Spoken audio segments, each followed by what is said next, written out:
चलो बच्चों, तो आज की क्लास में हम करने वाले हैं कोलिजन थ्योरी। अब ये जो कोलिजन थ्योरी है, चूंकि आर्हेनियस इक्वेशन तो पढ़ ही चुके हैं, तो आर्हेनियस इक्वेशन में पढ़ते थे कि आर्हेनियस इक्वेशन से हमें रिएक्शन की काइनेटिक्स और उसकी एनर्जेटिक्स के विषय में काफी कुछ जानकारी मिलती है using the Arrhenius equation. Now this collision theory further explains, मतलब ये एक नॉच हायर है, one notch higher than that Arrhenius equation. ये कोलिजन थ्योरी हमें आर्हेनियस इक्वेशन से भी ज्यादा बेहतर तरीके से और ज्यादा गहराई से समझाएगी उसकी काइनेटिक्स के विषय में, उसका टेम्परेचर से क्या संबंध है। जो आर्हेनियस जो इक्वेशन को देखने से जो बातें समझ में नहीं आती हैं, वो हम इस कोलिजन थ्योरी को पढ़कर समझ सकते हैं। तो अब कोलिजन थ्योरी को चूंकि आर्हेनियस इक्वेशन से कनेक्ट करेंगे हम लोग, तो आर्हेनियस इक्वेशन तो जानना जरूरी है। तो उसके लिए पीछे वाला लेक्चर है, इसके ठीक पीछे वाला lecture, this is the lecture series for kinetics, chemical kinetics. Okay बच्चों, तो शुरू करते हैं। तो बच्चों, कोलिजन थ्योरी में हम यहां जो कोलिजन थ्योरी एक्सप्लेन करने वाले हैं, that is for bimolecular chemical reaction. Collision theory for bimolecular chemical reactions, bimolecular chemical reactions. अच्छा, जब ये समाप्त होगी कोलिजन थ्योरी, तो इसका जो फाइनल, इसमें भी कुछ गड़बड़ी है, ऐसा नहीं है कि ये पूरी तरह से फिट है अपने मामले में, लेकिन फिर भी इसने काफी कुछ जानकारी हमें दी रिएक्शन की, एनर्जेटिक्स और उसकी काइनेटिक्स के बारे में थोड़ा ज्यादा एक्सप्लेन किया इसने। तो सबसे पहले इसकी शुरुआत यहीं से करते हैं। आप चाहें तो जिन महानुभावों ने ये थ्योरी प्रतिपादित की उनका नाम लिख सकते हैं। So they were Max Trautz and William Louis.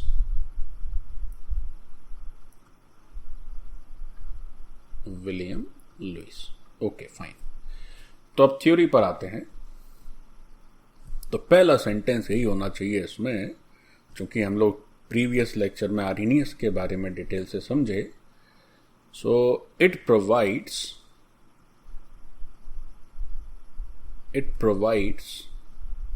A greater insight,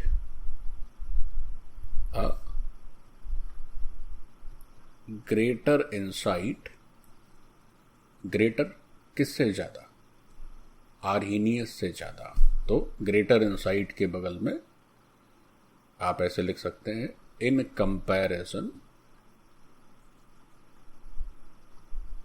comparison to Arrhenius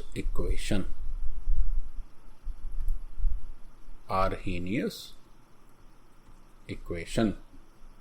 So it provides a greater insight into the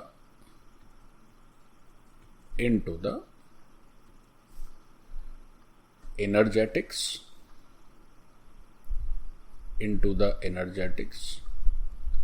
and kinetics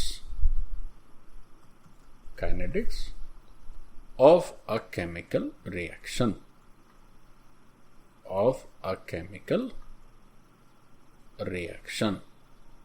ठीक। अच्छा, एक बात तो ये हो गई।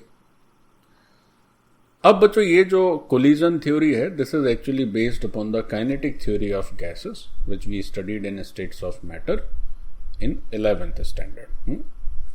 तो ये बात भी यहां पर ऐड करनी बहुत आवश्यक है, that it is based over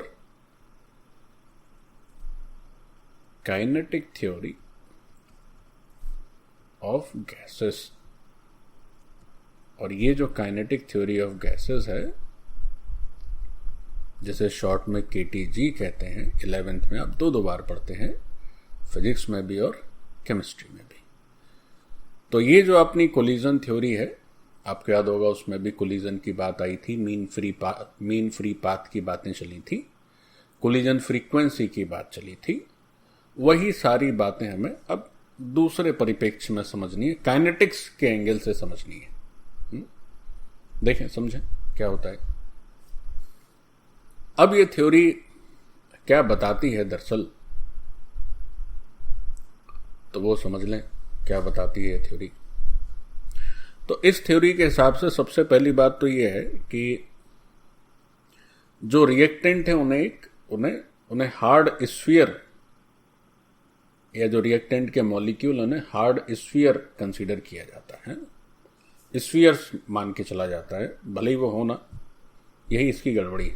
तो ये गड़बड़ी चलिए बाद में लिखेंगे, पहले अच्छा ही समझ लेते हैं। तो भाई कि शुरुआत यहीं से करते हैं। चूंकि बाई मॉलिक्यूलर केमिकल रिएक्शन की बातचीत चल रही है, तो consider a by molecular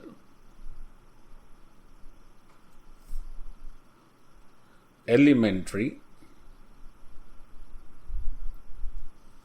chemical reaction. Consider a bimolecular elementary chemical reaction। ठीक है, एलिमेंट्री का मतलब आपको पता होना चाहिए, मतलब ये 1 स्टेप मैकेनिज्म की बात है। एक स्टेप में क्या क्या होगा सो समझें। अब एक bimolecular elementary chemical reaction से इस तरह से लिख दी, 2 reactants, 2 molecules A and B, and these 2 are forming some product और products, जो भी है। ठीक, अच्छा। तो ये जो मॉलिक्यूल्स हैं, इनको इस कोलिजन थ्योरी में मान के चला गया कि ये दोनों ही मॉलिक्यूल्स हार्ड स्फीयर्स हैं। ओके, तो क्या मान के चला गया कि ये जो रिएक्टेंट मॉलिक्यूल हैं, the reactant molecules are hard spheres। So this is the assumption in this theory। ये एक assumption है इस थ्योरी में, कोलिजन थ्योरी में, कि रिएक्टेंट मॉलिक्यूल्स जो होते हैं उन्हें हार्ड स्फीयर माना गया। ठीक है भाई, assumption हो गया ये। अच्छा, फिर क्या बताती है थ्योरी। अब देखो, इस थ्योरी का जो आगे की बातें वो काफ़ी ऑब्वियस हैं, बट हमें थोड़ा सिस्टमेटिकली समझनी होंगी। बच्चों, जैसे कोई भी केमिकल रिएक्शन है, हम ये जानते हैं कि reactants collide with each other, reactant collide करते हैं। रिएक्टेंट्स में जो पुराने बॉन्ड्स होते हैं, पुराने जो फोर्सेस होते हैं, वो टूटते हैं और नए बॉन्ड्स का फॉर्मेशन होता है, वही हमें प्रोडक्ट देता है। तो रिएक्टेंट के कोलिजन से प्रोडक्ट बनता है, ये बात तो सर्वविदित है, सबको पता है। तो पहले तो यही बात लिखी जाए कोलिजन थ्योरी में कि in a chemical reaction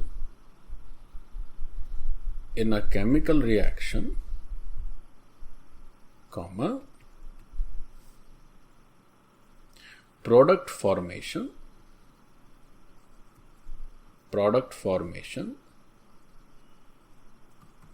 takes place due to collision of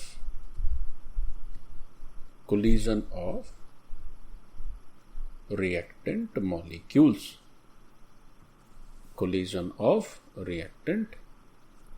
molecules। ठीक है, दिस इज फाइन। तो अभी तक कोई वैसी नई बात समझ में नहीं आई, ये तो सब पहले से ही जानते थे इसमें क्या थ्योरी।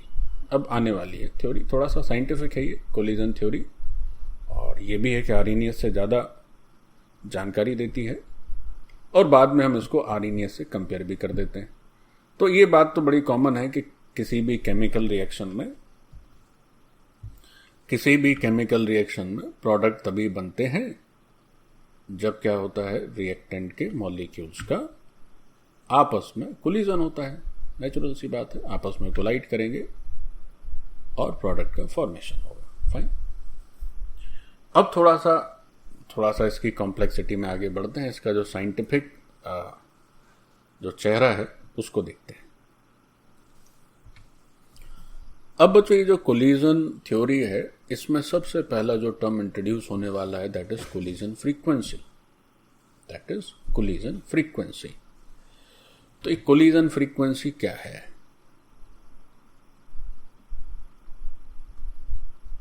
कोलिजन फ्रीक्वेंसी तो किसी भी रिएक्शन मिक्सचर में जो पर सेकेंड पर यूनिट वॉल्यूम जो कोलिजन्स होते हैं उन्हें हम बोलते हैं कोलिजन फ्रीक्वेंसी। कोलिजन फ्रीक्वेंसी क्या है? This is number of collisions पर सेकेंड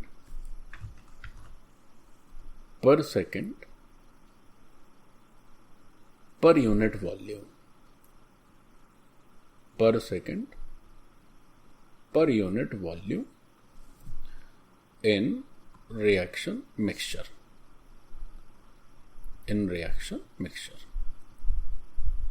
वो जो रिएक्टेंट्स पड़े हैं उनमें पर सेकेंड, एक सेकेंड में और per unit volume of that mixture जो कोलिजन्स होते हैं उसे हम बोलते हैं कि ये कोलिजन फ्रीक्वेंसी है।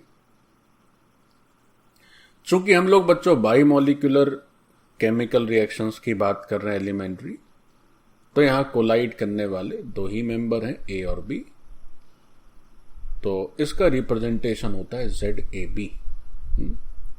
ZAB। कोई कुछ बोल रहा है? कोई कुछ बोल रहा है भाई? नहीं बोल रहा है, ठीक। तो ये जो रिएक्शन मिक्सचर है, इस रिएक्शन मिक्सचर में दो ही बातों की चर्चा होगी, ए और बी की।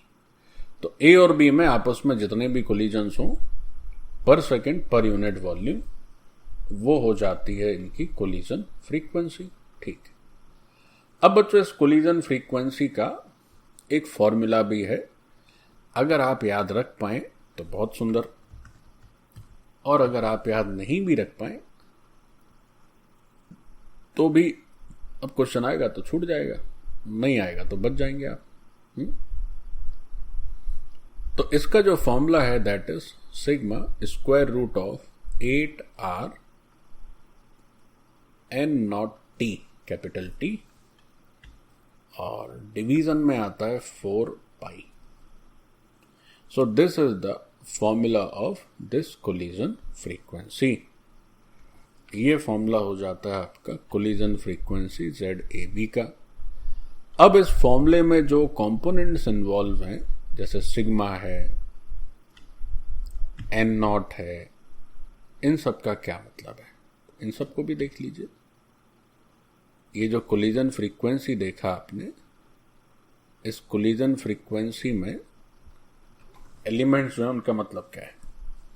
तो ZAB तो कोलिजन फ्रीक्वेंसी देख ही रहे थे। अच्छा, अब यहां बच्चों जो सिग्मा है, this sigma is collision cross section. This is collision cross section, मतलब मॉलिक्यूल्स का जो हिस्सा आपस में टकराता है उसका जो क्रॉस सेक्शन होगा दैट इज द, जिस पर वो एक दूसरे से टकराते हैं, that is the collision cross section. R we all know that it is gas constant.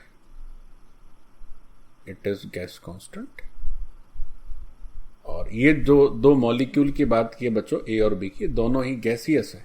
ठीक, क्योंकि काइनेटिक थ्योरी ऑफ गैसेस पे ये बेस्ड है, तो ये गैसियस मॉलिक्यूल्स के कोलिजन की बात चल रही है, इसलिए यहां पर गैस कांस्टेंट की बात चली। ये जो N0 है प्यारे बच्चों, this is your Avogadro number. This is your Avogadro number, which is 6.022 into 10 to the power 23। अच्छा, इस फॉर्मूले में और क्या क्या इन्वॉल्व है? ये पाई नहीं है बच्चों, ये म्यू है। Extremely sorry, this is not pi, this is mu.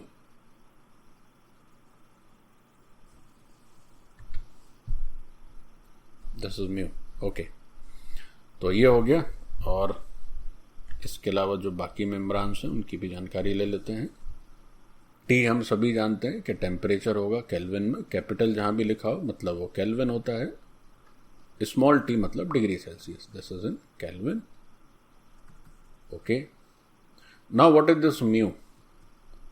This mu is your reduced mass, this is your reduced mass mu. ये हो जाता है रिड्यूस्ड मास। अच्छा, ये रिड्यूस्ड मास क्या होता है? ये रिड्यूस मास क्या हो जाता है, जैसे आपका ए और बी दो मॉलिक्यूल थे, तो उनका अगर मॉलिक्यूलर मास एम ए और एम बी है, so this is 1 mu is equal to 1 M A plus 1 M B. ठीक, तो यहां से जो म्यू आता है that is your reduced mass. हम ना तो इस फॉर्मूले में एम ए का यूज करते हैं ना ही एम बी का यूज करते हैं, वी यूज दिस म्यू, जहां पर एम ए और एम बी क्या है,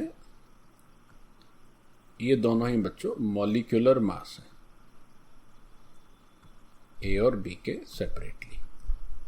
ठीक, तो ये हो गया भाई कोलिजन फ्रीक्वेंसी का फॉर्मूला। अब you try to remember it, if you can it's well and nice, और नहीं भी रख पाते तो भी वेल एंड नाइस। ठीक, आगे बढ़ते हैं इसमें। अब बच्चों ये जो कोलिजन फ्रीक्वेंसी, इसके जो मेन दो स्टेटमेंट्स हैं, अब उनको समझने की बारी है। देखो, तो कोलिजन फ्रीक्वेंसी, सॉरी जो कोलिजन थ्योरी है, वो कोलिजन थ्योरी ने हमें यह बताया कि एक तो ये कोलिजन फ्रीक्वेंसी का मतलब समझ गया ZAB। अब उसने एक बड़ी इंपॉर्टेंट बात यह बताई कि जो हम लोग पढ़ते हैं कि भाई दो मॉलिक्यूल्स कोलाइड करेंगे, प्रोडक्ट बनाएंगे, तो हर कोलिजन प्रोडक्ट फॉर्मेशन कर दे ऐसा नहीं होता है। कहीं भी आए बाएं कोलाइड होगा प्रोडक्ट बन जाए ऐसा नहीं होता है, उसकी भी कुछ शर्तें हैं, वही समझना है। तो पहली बात तो यह है कि all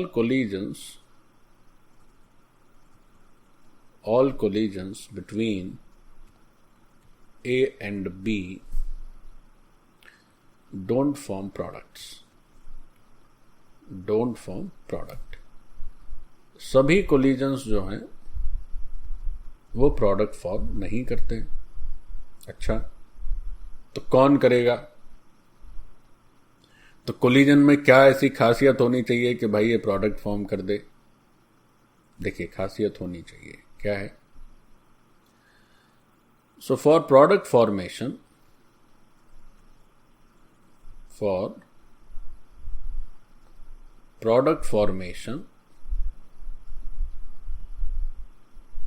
क्या होना चाहिए बच्चों? Two things are necessary. दो बातों की एकदम पक्की जरूरत होती है, तभी प्रोडक्ट फॉर्मेशन होता है। तो वो दो क्या क्या भाई पैरामीटर्स हैं? पहला, first necessary thing is that कि वो जो कोलाइडिंग मॉलिक्यूल हैं उनकी एनर्जी इतनी तो हो, इतनी तेजी से तो कोलाइड करें कि प्रोडक्ट बना पाए। पता धीमे धीमे आ रहे हैं, थोड़ा सा टच हुआ, बोले अरे अरे धक्का लग गया, तो तुम अपने रास्ते हम अपने रास्ते। कुछ नया कब जनरेट हो जाए, तेजी से टक्कर होगी, दोनों रप्चर हो गए, दोनों का पता ही नहीं चला क्या हुआ, तब प्रोडक्ट बनेगा। अब खड़े खड़े एक दूसरे से टच हो गए, अरे भाई सॉरी, तो काहे का product?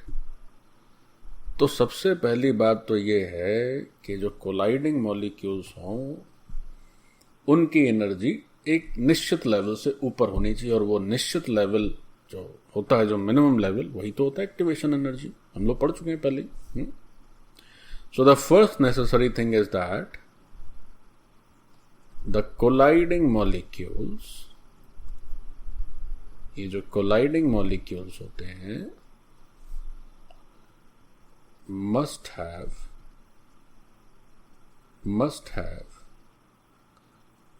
energy level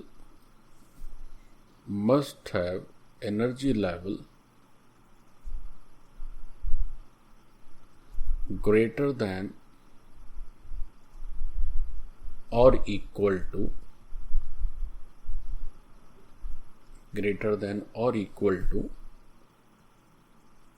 activation energy.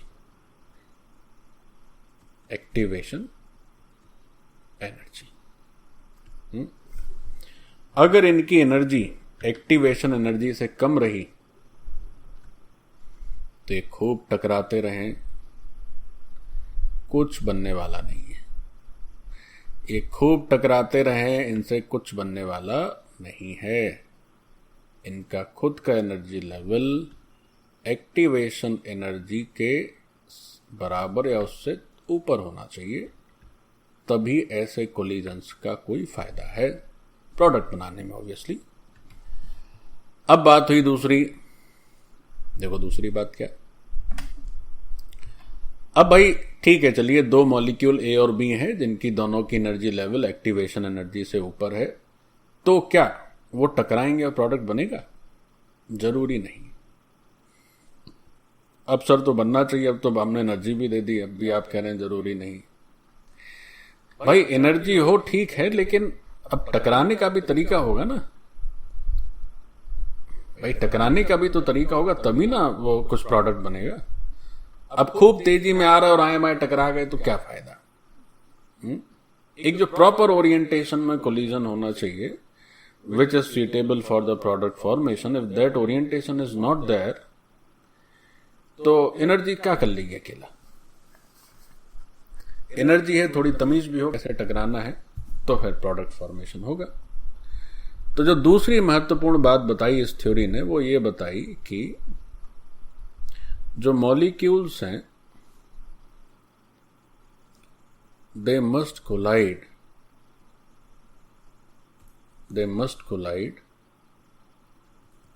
with proper orientation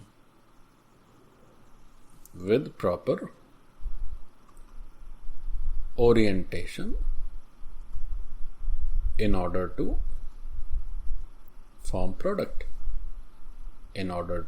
form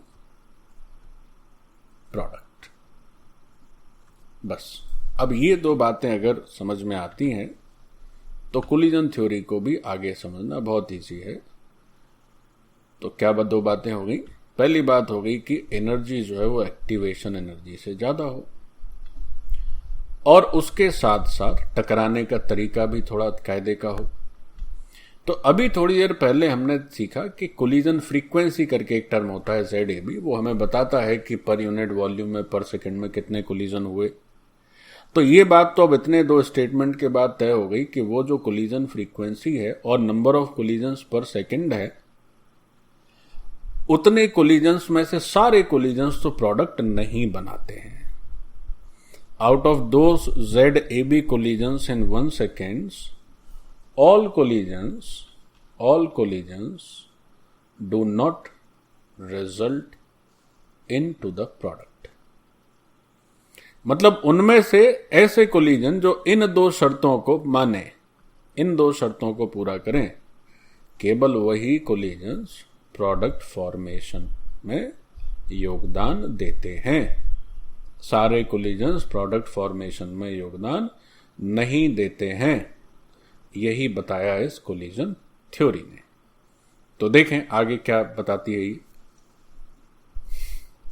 तो पहले तो हम यही बात ऐड कर दें कि अभी हमने समझा कि टोटल कोलिजन्स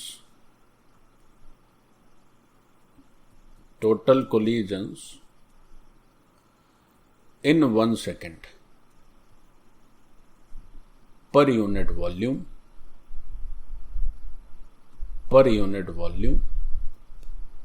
तो इसकी वैल्यू लिखी कि ये थे सर ZAB, इसी को नाम दिया गया collision frequency.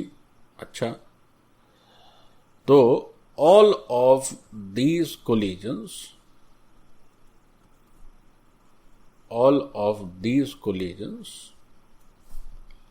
do not yield product। केवल कौन प्रोडक्ट बनाएगा? जो उन दो शर्तों को मानेगा। ठीक। only those collisions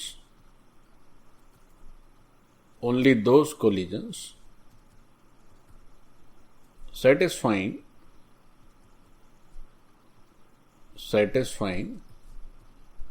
these two conditions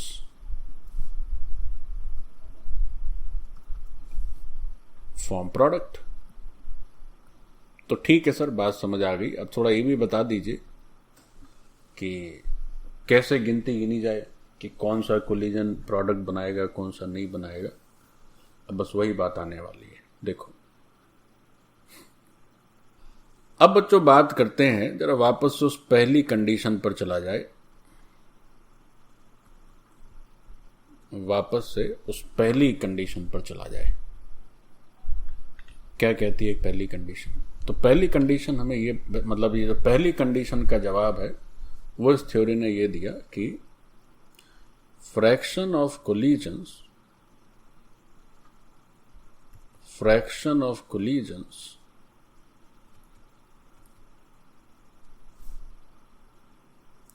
पर सेकेंड पर यूनिट वॉल्यूम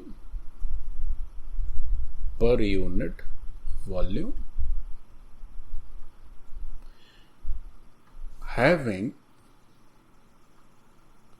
energy level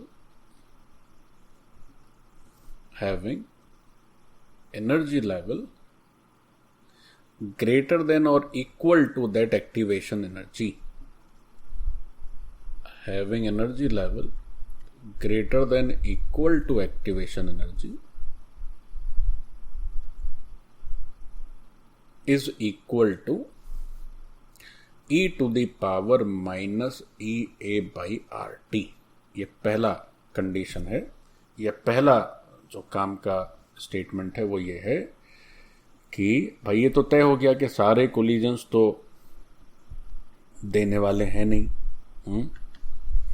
तो सबसे पहली कंडीशन क्या थी? दो ही कंडीशन बताई इस थ्योरी ने कि पहला जो फर्स्ट कंडीशन है या जो पहली शर्त है वो ये है कि ऐसे कोलिजन्स पकड़िए जिनमें जो मॉलिक्यूल्स आपस में टकराते हैं उनका एनर्जी लेवल एक्टिवेशन एनर्जी से ज़्यादा हो या कम से कम उसके बराबर तो हो।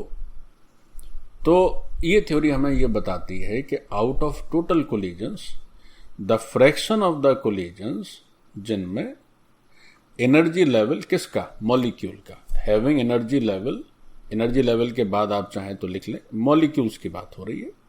मॉलिक्यूल्स का जो एनर्जी लेवल है वो एक्टिवेशन एनर्जी से ज्यादा या उसके बराबर हो, that fraction is e to the power minus EA by RT। तो इससे ये पता चल गया कि जो टोटल नंबर ऑफ कोलिजन है, जो टोटल नंबर ऑफ कोलिजन्स हैं पर सेकेंड पर यूनिट वॉल्यूम, ये दो शब्द बड़े इंपॉर्टेंट हैं बच्चों, पर सेकेंड और per unit volume, having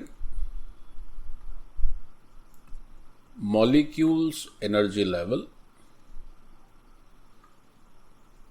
greater than equal to activation energy is equal to. देखो ये तो फ्रैक्शन है, यानी इतना हिस्सा आउट ऑफ टोटल कोलिजन्स ऐसा है जहां पर एक्टिवेशन एनर्जी से ज्यादा एनर्जी लेवल रहता है। तो कुल कितने कोलिजन्स हो जाएंगे ऐसे? तो how many collisions are total collisions? तो ZAB आप कहेंगे sir ZAB is the total number of collisions, और उस ZAB का कितना पार्ट है जो किसी लायक है, जो एक्टिवेशन एनर्जी से ज्यादा एनर्जी का कोलिजन होता है, ऐसे मॉलिक्यूल्स का कोलिजन होता है। तो that fraction is e to the power minus EA by RT। So this is the number of collisions in which what you are seeing, in which total in which molecules have the appropriate energy level, जो product formation के लिए आवश्यक है। तो पहली बात तो सीखे कि ZAB क्या होती, टोटल कोलिजन्स क्या होते हैं, तो वो पता चला। उसकी वैल्यू क्या होती है वो पता चला। अब ये बात सीखे कि उन ZAB यानी टोटल कोलिजन में मात्र इतने ही कोलिजन्स ऐसे हैं जिनमें एनर्जी लेवल अप्रोप्रिएट है, मिनिमम या उससे ज्यादा है। तो ये बात हो गई, एनर्जी से तो ये पता चल गया। अब बच्चों, इन सभी कोलिजन्स में भी प्रोडक्ट नहीं बनता है। क्यों? केवल एनर्जी अप्रोप्रिएट होने से काम नहीं चलता है, थोड़ा तमीज से कोलाइड करना भी आना चाहिए। केवल फास्ट गेंद फेंकने से काम नहीं चलता, सही लाइन और लेंथ भी होना चाहिए। ऐसे यहां पर खूब ताकत से टकराए, हुआ कुछ नहीं, गलत तरीके से टकराए। तो अब ये वो मॉलिक्यूल हैं, ये वो कोलिजन्स हैं जिनमें एनर्जी की तो कोई कमी नहीं, लेकिन इनमें से भी कुछ कोलिजन्स ऐसे हैं जिनमें टकराए सही से नहीं, कोलाइड ठीक से नहीं किए, तो वो भी एनर्जी होने के बावजूद प्रोडक्ट नहीं बना पाए। तो फिर दूसरी कंडीशन की भी बात कर ली जाए। Now there comes another condition which is the second part. ये इस क्लाइमेक्स का दूसरा हिस्सा है। दूसरा हिस्सा देखो भाई क्या है। क्लाइमेक्स का दूसरा हिस्सा है कि अब इसमें एक और टर्म इंट्रोड्यूस होता है प्यारे बच्चों, which is small p. What is small p? This small p is इसको बोलते हैं बच्चों probability factor. This is known as probability factor. इसी का दूसरा नाम है स्टेरिक फैक्टर, और इसी का एक नाम और होता है, दैट इज ओरिएंटेशन फैक्टर। तो इसका रोल क्या है? ये पी हमें ये बताता है कि कोलिजन्स जो हो रहे हैं उसमें से ठीक ढंग से कोलिजन हो, प्रॉपर ओरिएंटेशन हो, इस बात की प्रोबेबिलिटी क्या है। क्या बताता है? वैसे तो प्रोबेबिलिटी की वैल्यू एक भी हो सकती है, लेकिन यहां पर एक नहीं होती क्योंकि सारे कोलिजन ठीक ढंग से पॉसिबल ही नहीं है। So it takes value between 0 to 1। तो हमें क्या बताता है? ये बताता है it tells about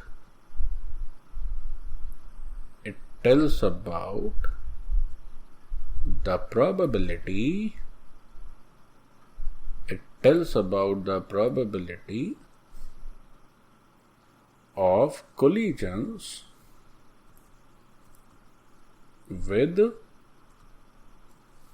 proper orientation, ठीक। अब जब ये पता चल गया कि प्रोबेबिलिटी फैक्टर, यानी कि प्रोबेबिलिटी भी क्या होता है बच्चों? फ्रैक्शन ही तो होता है 0 से 1 के बीच में। तो अब अगर हम लिखें कि भाई ऐसे कितने कोलिजन्स हैं जो सही मायने में प्रोडक्ट बना रहे हैं, दूसरी कंडीशन को जानने के बाद, तो नंबर ऑफ कोलिजन्स, फिर से ये दो नुक्ते तो लिखने ही है, पर सेकंड और per unit volume, per second per unit volume, number of collisions per second per unit volume, which actually form products,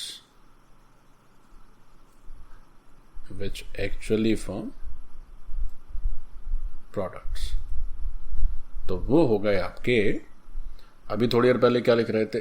ZAB के साथ मल्टीप्लाई करते थे e⁻⁻ EA/RT का। अब उसके साथ इस स्मॉल p का मल्टीप्लिकेशन और करना होगा। तो ये जो आपके कोलिजन्स हैं, अब ये वो कायदे के कोलिजन्स हैं जिनसे प्रोडक्ट बनने वाला है, जिनसे क्या होने वाला है, जिनसे प्रोडक्ट बनने वाला है। तो इन्हें हम बोलते हैं इफेक्टिव कोलिजन्स। क्या बोलते हैं? So these are effective collisions. तो फिर समझो बच्चों, गौर से समझो इस थ्योरी को। इस थ्योरी ने बताया, क्या बताया, कि कुल collisions ZAB, out of those total collisions, this is the fraction of collision which are having energy, which are having the required energy level, and these are the collisions, this is the fraction which tells about the collisions with required orientation also। केवल energy से काम नहीं चलता है, proper orientation भी होना चाहिए, तभी बनते हैं प्रोडक्ट। ये बताती है कोलिजन थ्योरी। ठीक। अब ये जो number of collisions per unit पर सेकेंड, पर सेकेंड पर यूनिट वॉल्यूम है, इसी को आप रेट से जोड़ सकते हैं। आप कह सकते हैं यही तो रेट है सर यही तो रेट है। किसी रिएक्शन का जो रेट है वो यही तो है भाई, नंबर ऑफ कोलिजन्स पर सेकेंड पर यूनिट वॉल्यूम,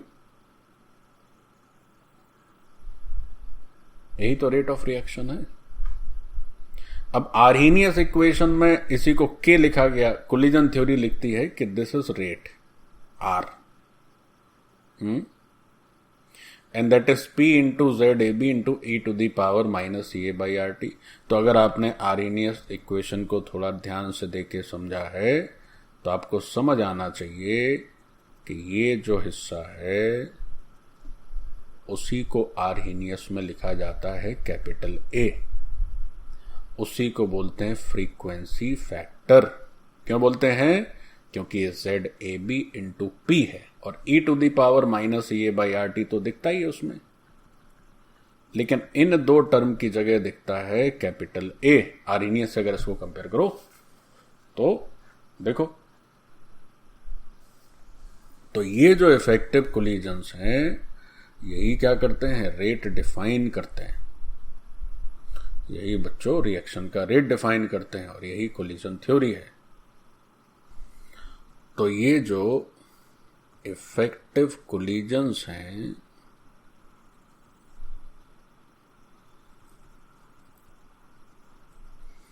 ये क्या करते हैं, डिफाइन रेट ऑफ रिएक्शन। ठीक है, तो this was all about the, क्या कहें, this was all about the collision theory. ठीक। अब बच्चों कोलिजन थ्योरी में इस तरह लिखा जाता है कि rate of reaction this is equal to P ZAB और e⁻⁻⁻ EA/RT, और रेट ऑफ रिएक्शन हो जाता है क्या, स्मॉल r। तो अब आप सोचेंगे तो गड़बड़ है सर, आर्हेनियस ने तो k बताया और इसने तो r बताया। बच्चों r भी, k भी एक तरह का r होता है, k भी एक तरह का r होता है।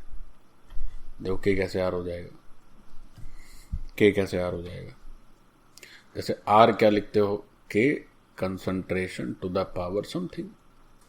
तो अगर ये कंसंट्रेशन 1 हो जाए, क्या हो जाए, अगर इसको 1 कर दें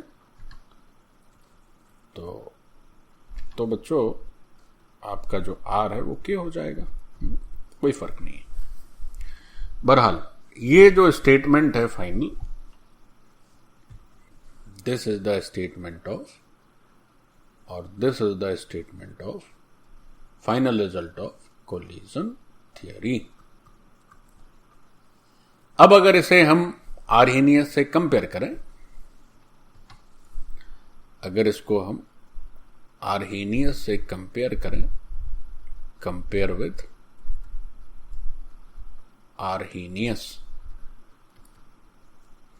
तो आर्हेनियस में इस प्लेस पर लिखा जाता है के, तो अगर उससे आप कंपेयर करते हैं तो सॉरी, आर्हेनियस में लिखा जाता है इस प्लेस पर ए, तो जो ए है वो ए दरअसल प्रोबेबिलिटी फैक्टर और ZAB का मल्टीप्लिकेशन है। क्या है? प्रोबेबिलिटी फैक्टर और ZAB का मल्टीप्लिकेशन है।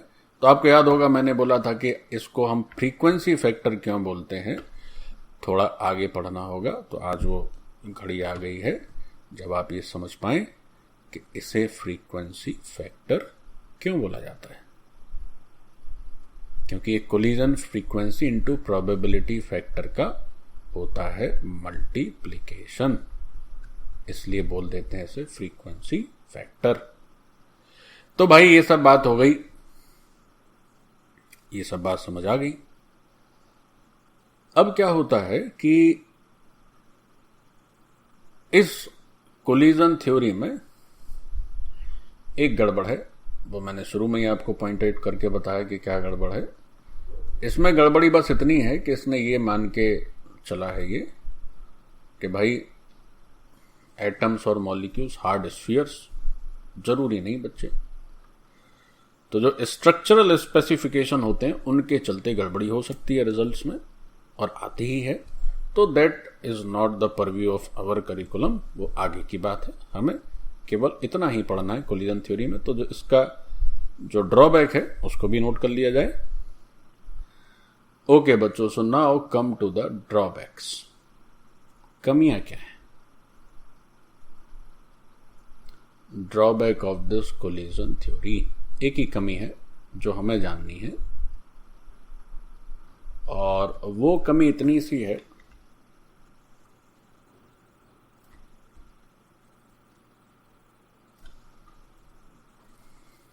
इस कोलिजन थ्योरी का ड्रॉबैक क्या है कि इट कंसीडर्स एटम कह लें या मॉलिक्यूल कह लें हार्ड स्फीयर, हार्ड स्फीयर्स, ठीक। और जब ऐसा होता है तो जो एक्चुअल स्ट्रक्चरल स्पेसिफिकेशन होते हैं उनके वो इग्नोर हो जाते हैं। तो due to this comma actual structural specifications, actual structural specifications are ignored.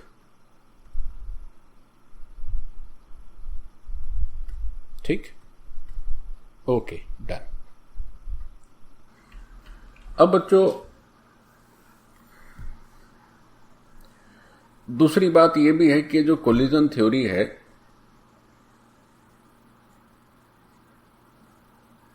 ये जो है गैसेस के लिए ही, अभी हम लोग जो बात कर रहे थे, तो गैसियस रिएक्शन के लिए ज्यादा अप्रोप्रिएट है।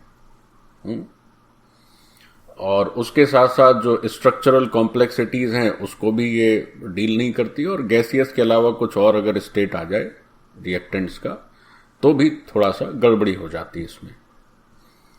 तो ये तो मेन ड्रॉबैक्स रहे कोलिजन थ्योरी के। और कोलिजन थ्योरी से एक बात ये भी समझ आई कि ये भाई जो प्री एक्सपोनेंशियल फैक्टर ए है जो आर्हेनियस ने हमें दिया था, तो उस प्री एक्सपोनेंशियल फैक्टर की जो वैल्यू नजर आ रही है कोलिजन थ्योरी से, that value is probability factor P into collision frequency ZAB। अच्छा, अब अगर हम इस रिलेशन को ठीक मानकर चलें प्यारे बच्चों, तो एक बड़ी गंभीर समस्या आने वाली हमारे सामने। देखो क्या गंभीर समस्या ये आने वाली है कि अगर आपको प्रीवियस लेक्चर आर्हेनियस इक्वेशन का याद हो तो उस प्रीवियस लेक्चर में ये जो A था, इस A को समझा गया था कि ये जो A है वो एक कांस्टेंट होता है किसी भी दी हुई रिएक्शन के लिए और टेम्परेचर चेंज से इस पर कोई इम्पैक्ट नहीं आता है। तो for a given reaction comma this A is constant, ऐसा आर्हेनियस की जब बातचीत चल रही थी तब हमने सीखा था this A is constant and independent of temperature and independent of temperature। लेकिन यहां तो बड़ी समस्या है।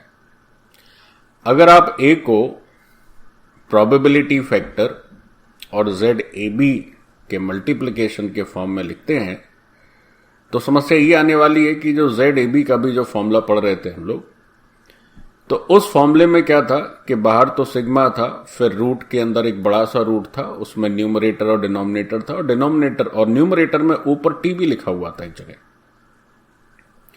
तो ये समझना होगा कि ये जो ZAB है, ये ZAB तो भाई टेम्परेचर डिपेंडेंट है।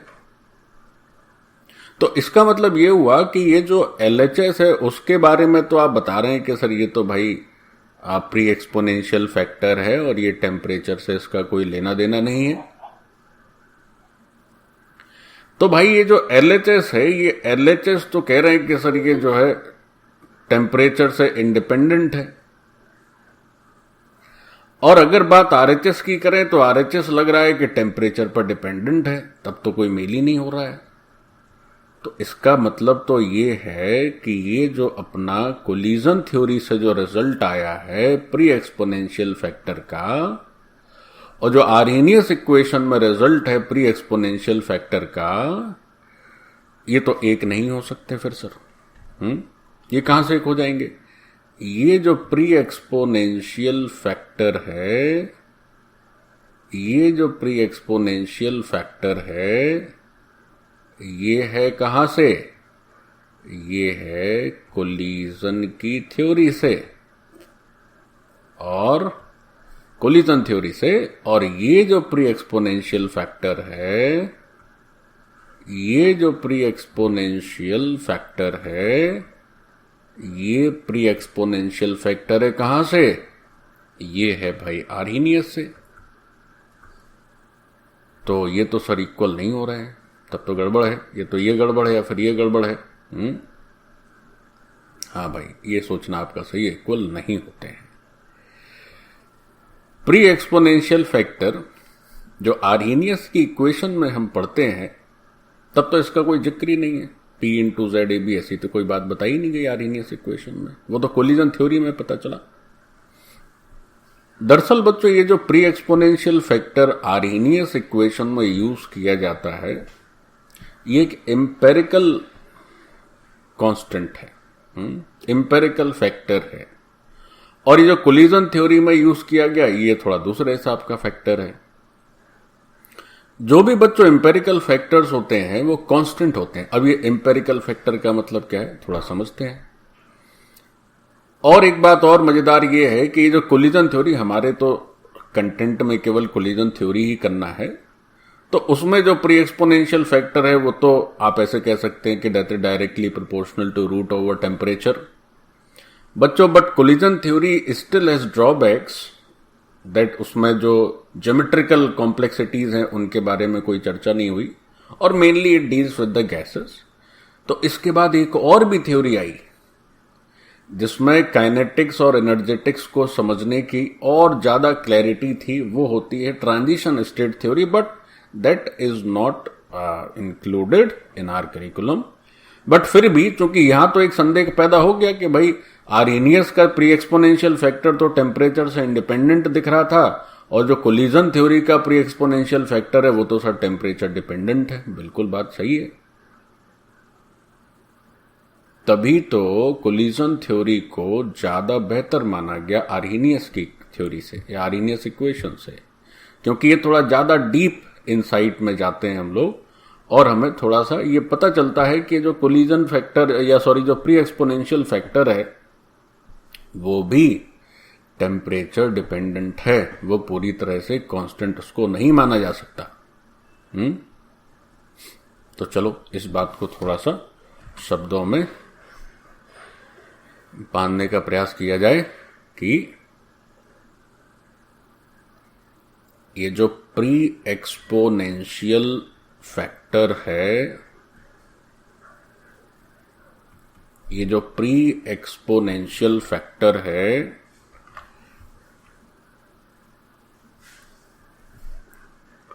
वो तो अब कांस्टेंट नजर नहीं आ रहा है। नॉट इंडिपेंडेंट ऑफ टेम्परेचर, जहां तक बात कोलिजन थ्योरी की है, जहां तक बात कोलिजन थ्योरी की है। अच्छा ठीक है, और आर्हेनियस की इक्वेशन से तो इंडिपेंडेंट ही है। अच्छा, क्यों इंडिपेंडेंट है आर्हेनियस की इक्वेशन में? इसका अपने पास एक लॉजिक है। देखो लॉजिक क्या है। आर्हेनियस की इक्वेशन में इसको इंडिपेंडेंट ऑफ टेम्परेचर कहा गया, तो कोई कहे भाई इसका कुछ आपके पास सबूत है, क्यों इसको इंडिपेंडेंट ऑफ टेम्परेचर कह रहे हैं? आप कहेंगे हाँ सर बिल्कुल है। देखो क्या सबूत है।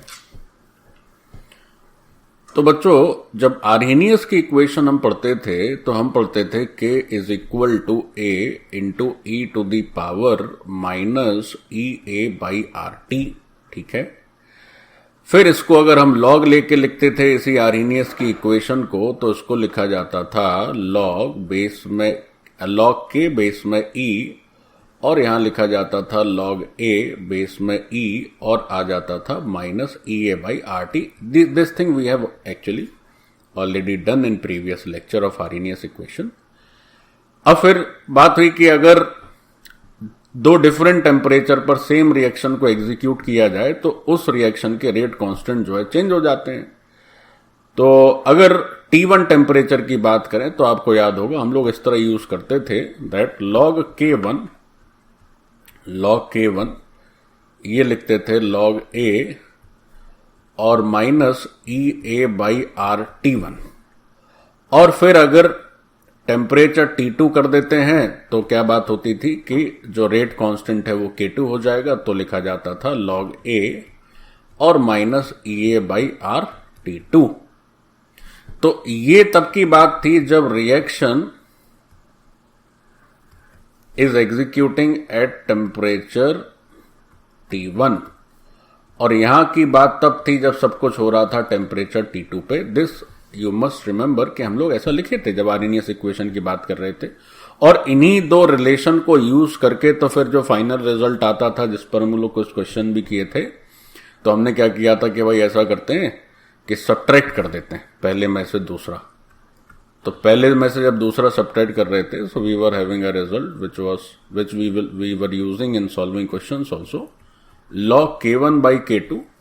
तो ये log A और ये log A दोनों कैंसिल हो जाते थे, बाहर एक माइनस का साइन आ जाता था, ई ए बाई आर, और इस तरह से 1 by T1 minus 1 by T2 ऐसे करके, और फिर यहां पर log E की जगह log 10 कर देते बेस में, तो 2.303 से यहां मल्टीप्लाई होगा, वो नीचे आ जाता था। So finally this thing we were doing in Arrhenius equation। तो अगर टेम्परेचर को बदलने से अगर ये प्री एक्सपोनेंशियल फैक्टर बदलता होता तो हम यहां पे log A1 लिखते और यहां पर लिखते log A2, लेकिन ऐसा तो किया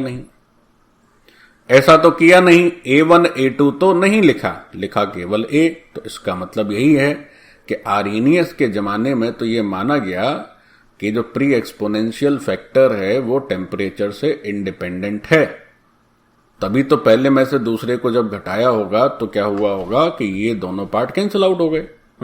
A1 A2 तो नहीं लिखा। तो आर्हेनियस ने ये माना, या आर्हेनियस का जो हाइपोथेसिस रहा या उनकी जो इक्वेशन रही, उसमें तो ये माना गया कि जो प्री एक्सपोनेंशियल फैक्टर A है वो पक्का ही क्या है, इंडिपेंडेंट है। किससे? टेम्परेचर से। अब बच्चों ये जो आर्हेनियस इक्वेशन है जो ऊपर आप देख रहे हैं, ये लिखा हुआ आर्हेनियस इक्वेशन, तो एक नई टर्मिनोलॉजी है जो आप शायद उससे भी ज्यादा परिचित नहीं है। In higher classes you will come to know about that. Arrhenius लिख दिया मैंने, दिस इज आर्हीनियस इक्वेशन। तो वह टर्मिनोलॉजी क्या है? एक टर्म चलता है बच्चों एम्पेरिकल। एम्पेरिकल क्या होता है? कुछ फॉर्मूले भी एम्पेरिकल होते हैं। You will very frequently see empirical formula in your higher classes, empirical formula, और sometimes you see empirical constant। तो यहां पर बात empirical constant की है।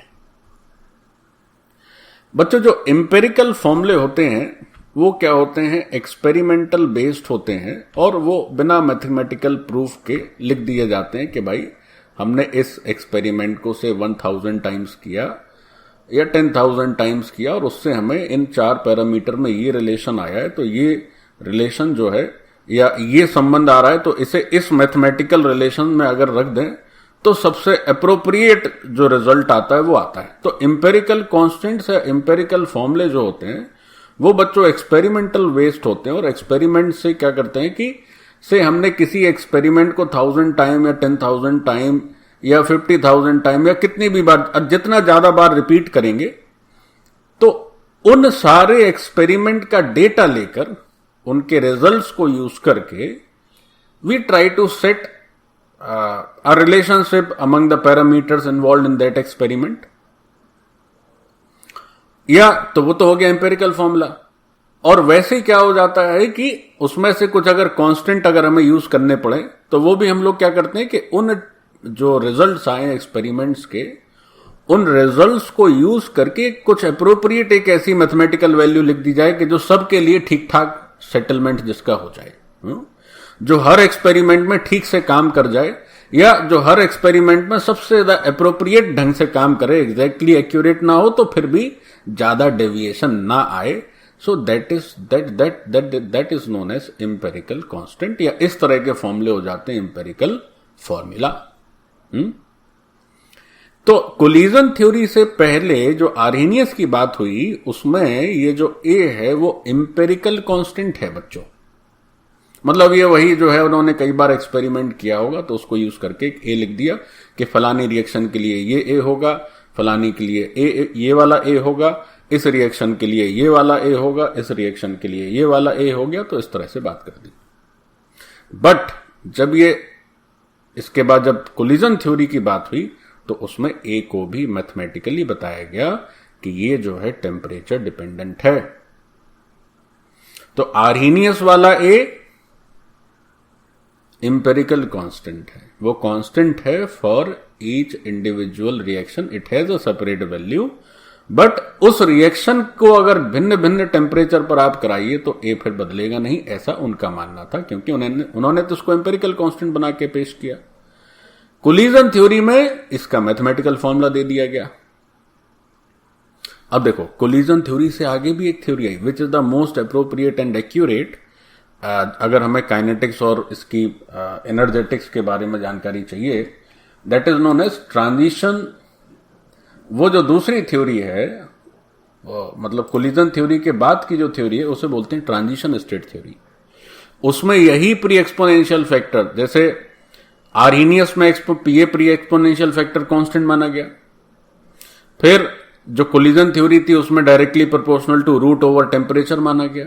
एक ट्रांजिशन स्टेट थ्योरी भी आई प्यारे बच्चों, जिसमें इसी को डायरेक्टली प्रोपोर्शनल टू टी माना गया। मतलब उसका भी जो मैथमेटिकल फॉर्मूला था उसमें इसे डायरेक्टली प्रोपोर्शनल टू टी लिखा गया। तो वहां पर ये प्री एक्सपोनेंशियल फैक्टर अलग हो गया, वही सबसे ज्यादा एक्यूरेट है। जो दुर्भाग्य से जो देखी जो सबसे ज्यादा एक्यूरेसी है जिसमें, वो हमें पढ़ना नहीं है, फिर भी चलो हम बता देते हैं आपको। तो ये जो ट्रांजिशन स्टेट थ्योरी आई कोलिजन थ्योरी के बाद, उसके बारे में थोड़ा सा जान लीजिए, बस ज्यादा नहीं, थोड़ा सा जान लीजिए। एक्चुअली बच्चों देयर इज नथिंग टफ, कठिन वही है जो समझना है, तो सब समझने वाली बात है। तो ट्रांजिशन स्टेट जो थ्योरी आई उसने क्या किया कि it resolves structural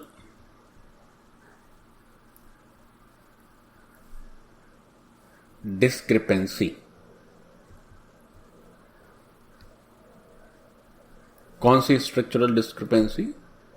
which exist in collision theory.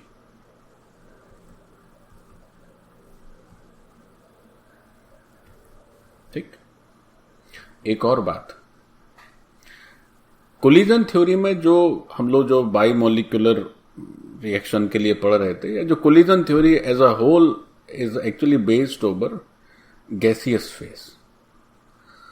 अब उसमें जो बाकी फेस के लिए वो उतना अप्रोप्रिएट नहीं बैठता है, तो इस बात को भी हम लोग चाहे तो ऐड कर सकते हैं दैट जो कोलिजन थ्योरी है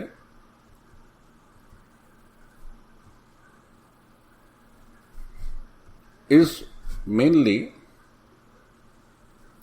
applicable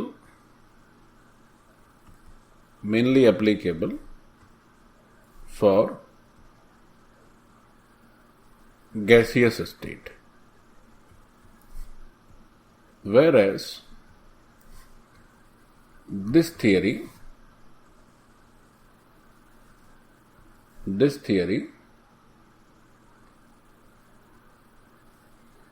is applicable uniformly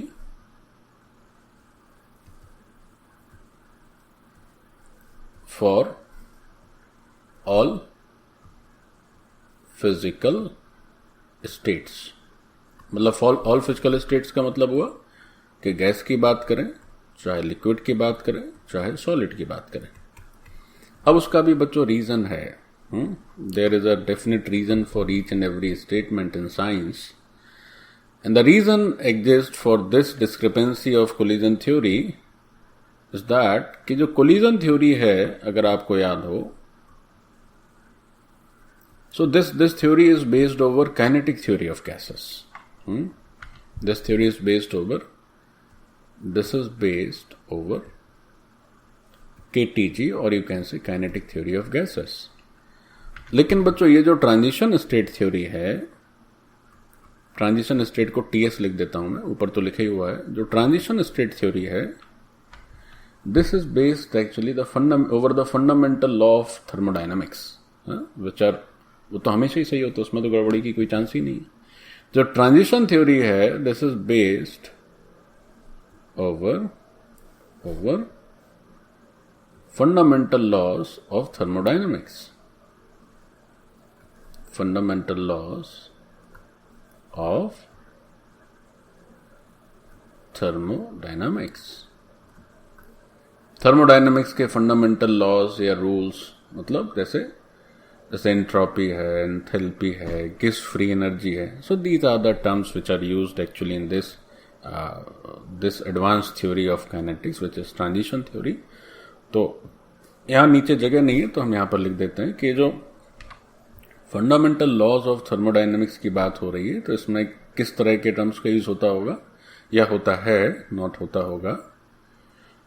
इसमें हम लोग यूज करते हैं बच्चों एंट्रोपी, एंथैल्पी, फिर गिस free energy. These terms are used. इन फैक्टर्स पर बेस्ड होती है अपनी ट्रांजिशन थ्योरी। तो ये जो कोलिजन थ्योरी है, जिसका fundamental basis he kinetic theory of gases है, जिसका fundamentally kinetic theory of gases है, वो बाकी के लिए सही कैसे हो जाएगा? जरा सोचिए, बाकी के लिए कैसे सही हो सकता है? वो तो नेचुरली गैसीय स्टेट के लिए ही ना सही होगा। हाँ, और जिसका fundamental kinetic theory of gases ना हो के ये थर्मोडायनेमिक्स है, थर्मोडायनेमिक्स तो हर जगह यूनिवर्सल एप्लीकेबिलिटी है उसकी, तो सही होना ही होना है। तो जब हम ट्रांजिशन स्टेट थ्योरी की बात करते हैं, तो फिर हमें एक अलग प्री एक्सपोनेंशियल फैक्टर मिलता है, और वो टेम्परेचर के डायरेक्टली प्रोपोर्शनेट होता है। तो हम तीनों प्री एक्सपोनेंशियल फैक्टर को समराइज कर लेते हैं, तो फिर ये पूरा जो सिस्टम है, पूरा जो यूनिट है, या जो पूरा पार्ट है जिसमें एनर्जेटिक्स और काइनेटिक्स की बात हो रही थी, वो समाप्त होगा। देखो, तो अपनी बातों को थोड़ा समराइज करते हुए क्या करते हैं कि यहां करते हैं प्री एक्सपोनेंशियल फैक्टर, ठीक। और दूसरी तरफ लिखते हैं बच्चों थ्योरी।